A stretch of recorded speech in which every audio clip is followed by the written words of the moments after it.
না, আজ কোনো রাজনৈতিক কথা বলার জন্য আমি ভিডিওটা করছি না।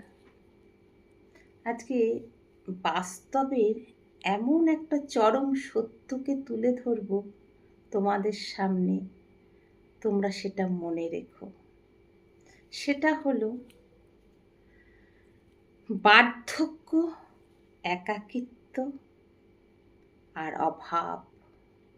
এই তিনটে যদি একসাথে হয় তাহলে জানবে জীবনে এর থেকে বড় ট্র্যাজেডি আর কিচ্ছু হয় না। কিন্তু কেন বলুন তো? হ্যাঁ, আমাদের নিউক্লিয়ার ফ্যামিলি হয়েছে, আমরা ছেলে মেয়েদের উঠতে দিই, তা বলে ছেলে মেয়েদের এমন সময়ও থাকে না যে তারা তার বৃদ্ধ পিতামাতাকে একবার ফোন করবে? তারা কি এত বড় মানুষ হয়ে গেল? দেবতারাও যেখানে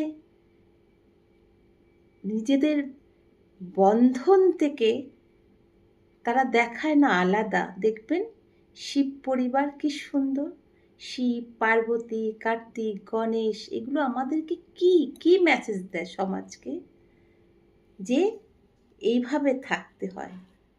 আজকে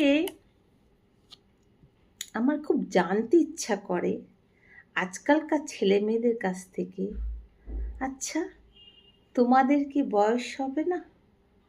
আচ্ছা তোমাদের কি রোগ অসুখ হবে না? আচ্ছা তোমরা কি বয়স হলে, টাকা হলে তোমরা কি সোনার রুটি খাবে? প্রশ্নগুলো করলাম। ভালো থেকো। নমস্কার, শুভরাত্রি।